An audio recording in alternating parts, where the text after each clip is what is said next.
that in February, the sheriff and the county assessor, a woman named Suzanne Druby, they had a telephone conversation, and the sheriff was upset that the assessor had provided information to the FBI. And this is what she said. She said, the tone of the call was unusual. And she said, we're sensitive to the fact that the sheriff is under a lot of stress with all of this, referring to the Nancy Guthrie situation, it means. So she said, we're sensitive to the fact that the sheriff is under a lot of stress with all of this. But yes, there was a little bit of a negative interaction.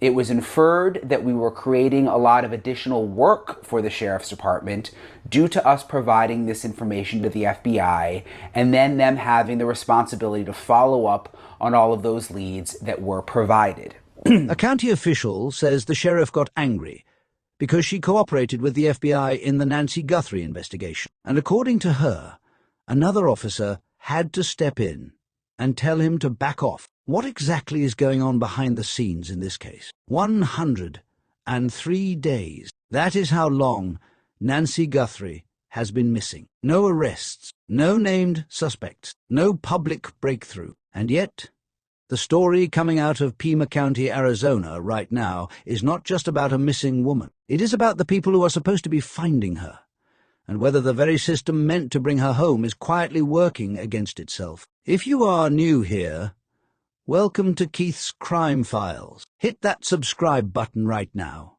because this channel covers the cases that matter, with the details that other people are not talking about. And what we are about to break down today is something that needs to be heard. To understand how we got to day 103 with no resolution, you have to understand what has been building beneath the surface of this investigation from almost the very beginning. Because the chaos surrounding this case did not start with a press conference or a failed lead. It started, apparently, with a phone call. Nancy Guthrie vanished from Pima County, Arizona, and her disappearance immediately drew national attention. The Pima County Sheriff's Department, led by Sheriff Chris Nanos, took the lead on the investigation. The FBI became involved as well, as it typically does in high-profile missing persons cases. On the surface, that sounds like exactly what you would want. Two powerful law enforcement agencies working together to find a missing woman. But what was happening beneath that surface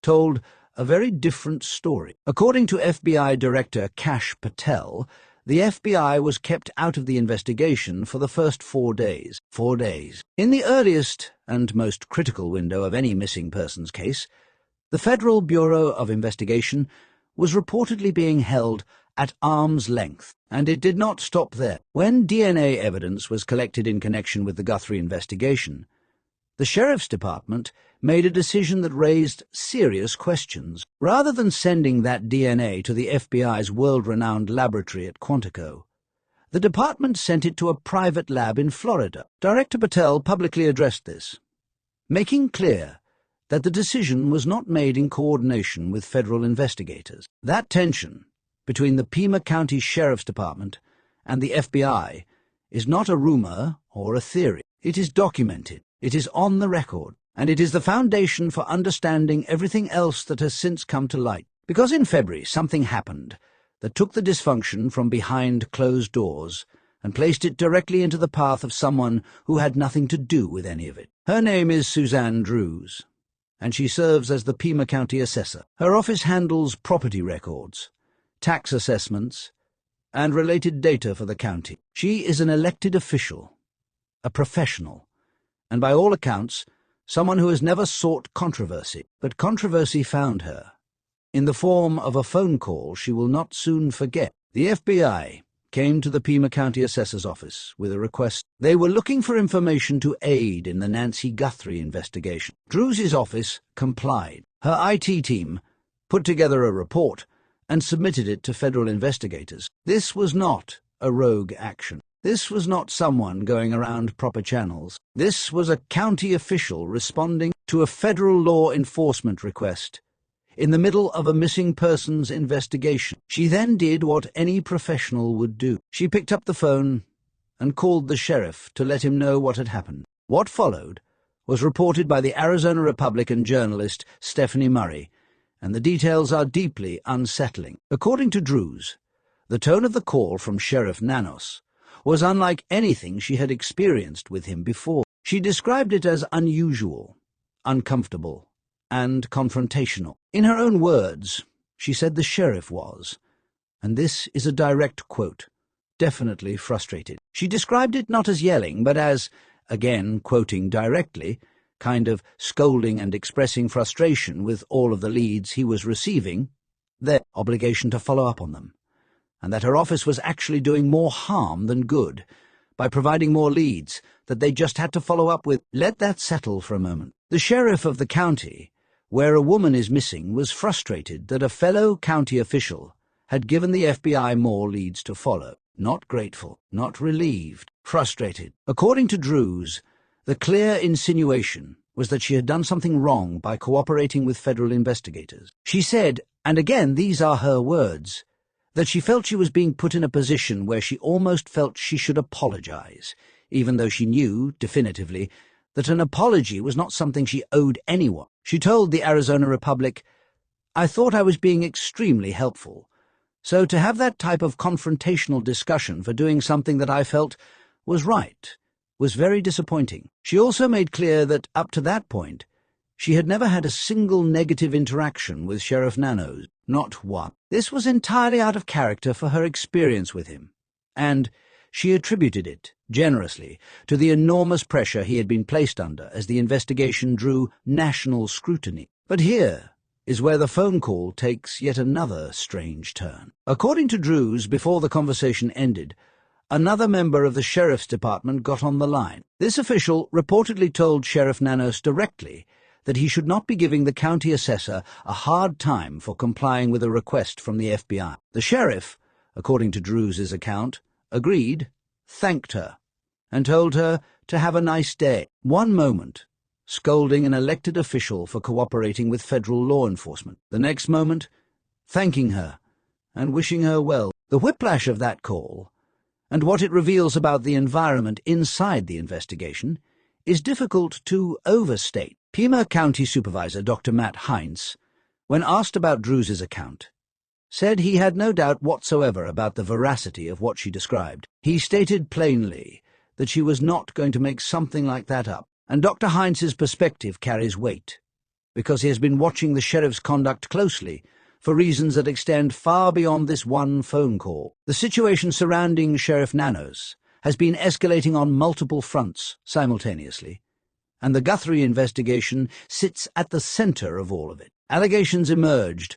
that Sheriff Nanos had lied under oath about his work history, specifically that he failed to disclose multiple suspensions from his previous position at the El Paso Police Department. The Board of Supervisors demanded responses from him. He initially submitted those responses without swearing to them under oath, which Supervisor Heinz described as very surprising given the nature of the inquiry. 10 days later, Nanos and his attorney submitted a notarized affidavit making the 22-page response sworn, but the damage to his credibility had already begun to compound. Investigative reporting by Stephanie Murray at the Arizona Republic brought additional records to light from his time at the El Paso Police Department. His disciplinary file ran 2.5 pages long. The documentation included multiple suspensions, and, critically, a record showing that a 5-member board unanimously voted that Officer Christopher Nanos be terminated from the El Paso Police Department. His departure was recorded as a resignation in lieu of termination. This information had not been fully disclosed when he applied for and was elected to the position of sheriff in Pima County. Supervisor Heinz put it in stark terms. He said that what the records now show is that Nanos was, quote, never qualified to be serving in law enforcement and lied on his application 42 years ago. Those are serious words from an elected county supervisor, and the implications reach directly into the Nancy Guthrie investigation, because the man leading the local effort to find her is now the subject of a formal referral to the Arizona Attorney General. The Board of Supervisors met, and took up the question of whether to remove Sheriff Nanos from office entirely. Supervisor Steve Christie made a motion to vacate his position. The motion required a second to move forward, and that second never came. The motion failed, but the board did not walk away empty-handed. After consulting with their attorneys and reviewing the sheriff's sworn responses, they identified what they described as multiple areas of potential perjury. They voted to forward those concerns to the Arizona Attorney General's office for formal review and potential investigation. Under Arizona, law perjury is classified as a Class 4 felony. The Attorney General's office would have the authority to investigate, and, if the evidence supports it, to file charges. Supervisor Heinz expressed confidence that the Attorney General would take the referral seriously, noting that her office has an incredibly talented team and would not need the board to do their job for them. At the 100-day mark, the Pima County Sheriff's Office released an official statement. It read in part that scientific evidence processing and digital media analysis remain ongoing, that investigative teams are actively pursuing leads and tips, and that the department remains committed to conducting a thorough and comprehensive investigation. Those are carefully chosen words. Professional, measured, but they tell you very little about what is actually happening, and nothing about the institutional turbulence surrounding the very department issuing that statement. According to sources with knowledge of where things stand behind the scenes, there are currently no suspects and no solid leads in the Nancy Guthrie case. That does not mean the investigation is over. It does not mean a breakthrough cannot come. Evidence can shift. A tip can arrive. A DNA result can change everything in a single afternoon. But what it does mean is that 103 days in, Nancy Guthrie is still missing, and the agency primarily responsible for finding her is simultaneously managing a dysfunctional relationship with the FBI, a formal referral to the state's top law enforcement official, allegations that its leader was never legally qualified to serve, and the documented account of a county official who says she was scolded for helping federal investigators do their jobs. None of this is rumor. None of this is speculation. Every element has been reported by credible journalists, confirmed by elected officials on the record, or documented in public records obtained through investigative reporting. And every element raises the same unavoidable question. What is the impact of all this dysfunction on the search for Nancy Guthrie? That question does not have a clean answer yet, but it is a question that deserves to be asked loudly and repeatedly until the people responsible for finding this woman are held to the standard that her case demands. If this coverage matters to you, if you believe that cases like Nancy Guthrie's deserve scrutiny and accountability, then make sure you are subscribed to Keith's Crime Files. Hit the like button on this video, because it helps make sure this content reaches the people who need to see it. What was uncovered next makes everything that came before it even harder to ignore. Because if the phone call between the sheriff and the county assessor was troubling, what emerged from the documentation of Sheriff Chris Nanos's past at the El Paso Police Department is something else entirely. And the question it raises is not just about his fitness for office. It is about how he ever came to hold that office in the first place. When the disciplinary records from El Paso were obtained and reviewed, the picture they painted was not of a minor administrative dispute. It was not the story of an officer who made one mistake and learned from it. What those records showed was a pattern. A 2.5-page disciplinary file, 8 separate suspensions, 37 total days suspended from duty across those incidents. One suspension lasting 10 days, another lasting 15, and that 15-day suspension did not come from a paperwork error or a policy disagreement. According to what has been reported and discussed on the record by elected officials with direct knowledge of those documents, that suspension stemmed from an incident involving a handcuffed robbery. Suspect who was beaten in the back of a squad car, an incident that put that man into a coma, landed him in the ICU, resulted in the El Paso Police Department being sued, and made news in that city. That is the documented history. That is what was sitting in those records. And yet when Sheriff Nanos was asked by the Pima County Board of Supervisors to account for the circumstances of his departure from El Paso, what he reportedly told them under oath was something entirely different. According to Supervisor Dr. Matt Hines, Nanos told the board that he and his supervisor had a disagreement over a vehicular towing matter, that he was facing a 3-day suspension as a result, that he appealed it to the chief, that the chief sided with the supervisor, and that rather than accept the 3-day suspension, he chose to leave. That was his explanation. A 3-day suspension over a towing disagreement. But the records tell a completely different story. The documentation shows a 5-member disciplinary board that unanimously voted for his termination. His own signature appears on paperwork, acknowledging the circumstances of his separation from the El Paso Police Department. He signed it. He knew what those documents said. And then, years later, when placed under oath before the Pima County Board of Supervisors, he gave an account that Supervisor Hines described plainly as appearing to be perjury. To be clear, no charges have been filed at this point. The matter has been referred to the Arizona Attorney General's office for review. But the sequence of events is documented.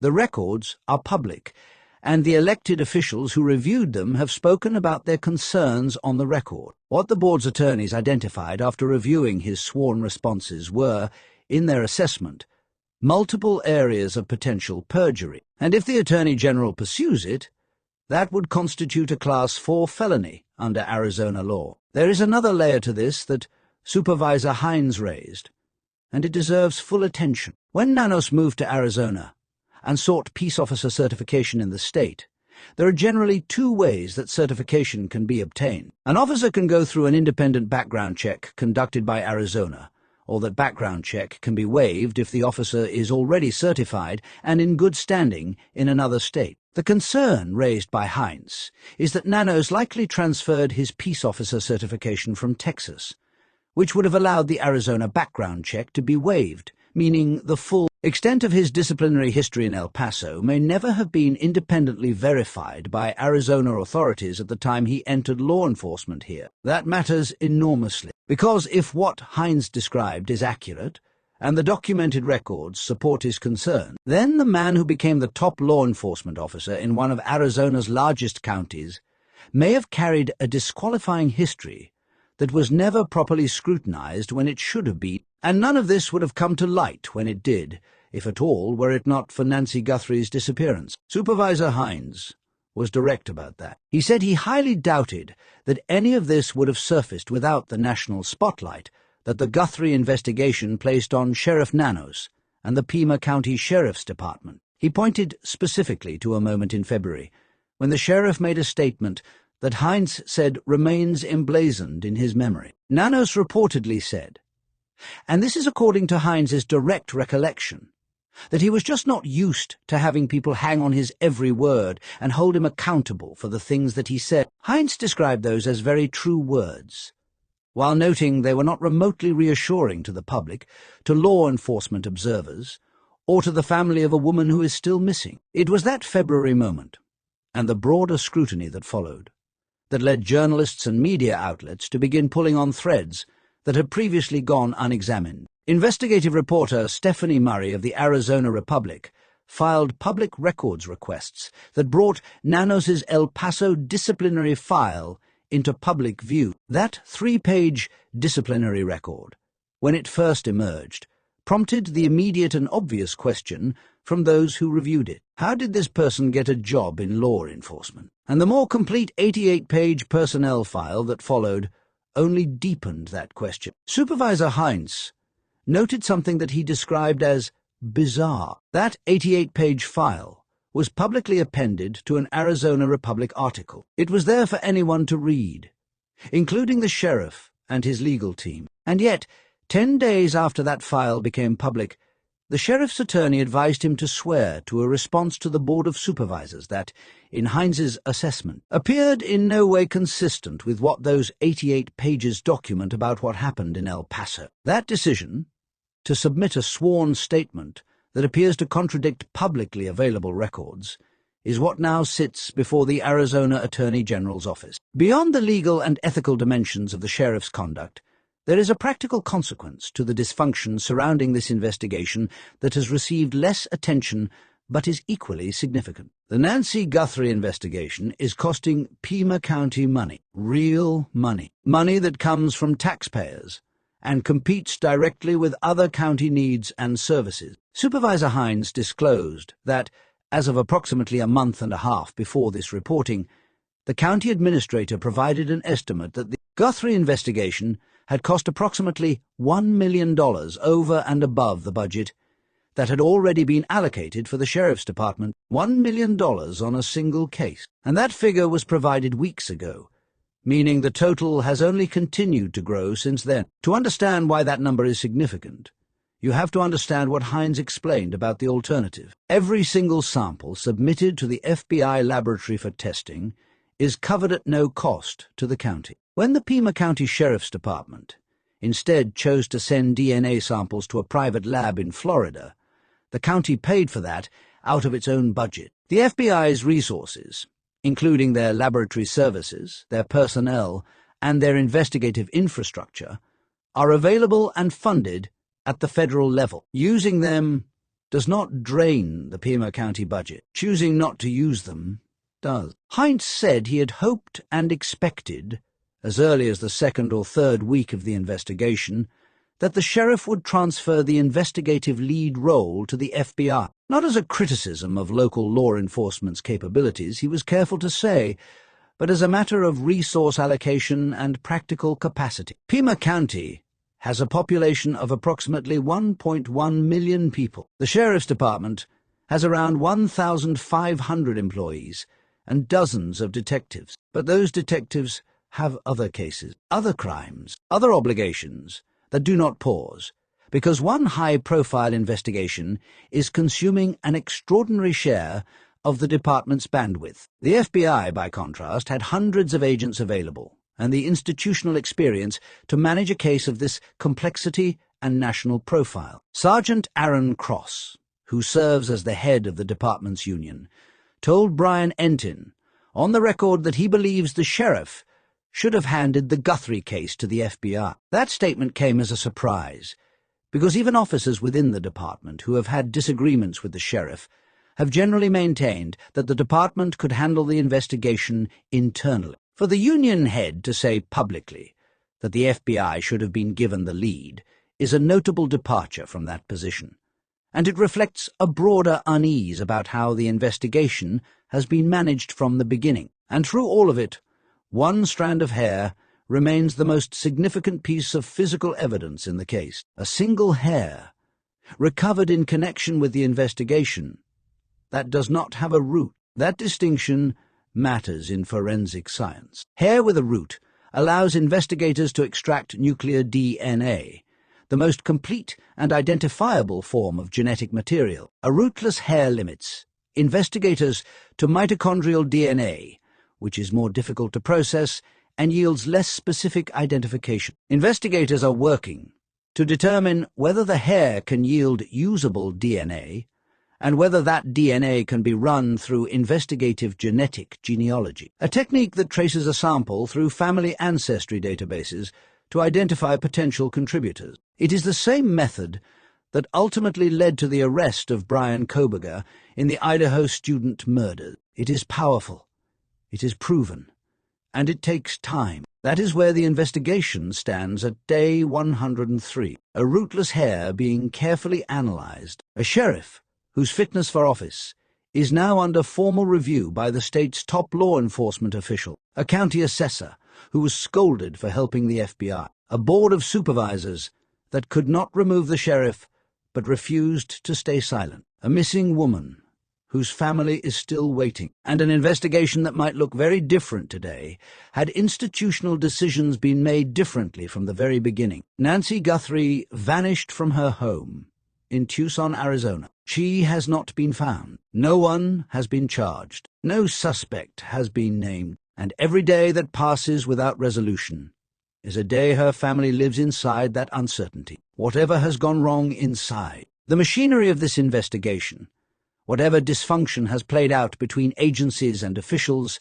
and elected leaders, none of it changes the fundamental truth at the center of this story. There is a woman who is missing, and she deserves every resource, every lead, every piece of cooperation that any official in any position of authority can provide. If you believe accountability matters in cases like this one, if you believe the public deserves to know what is happening behind the scenes of high-profile investigations, then make sure you are part of this community. Subscribe to Keith's Crime Files and hit the like button on this video right now. Every subscription, every like, helps ensure that stories like Nancy Guthrie's continue to get the attention they deserve. This channel will stay on this case, and every development will be brought to you as it happens. Thank you for watching, and stay with us.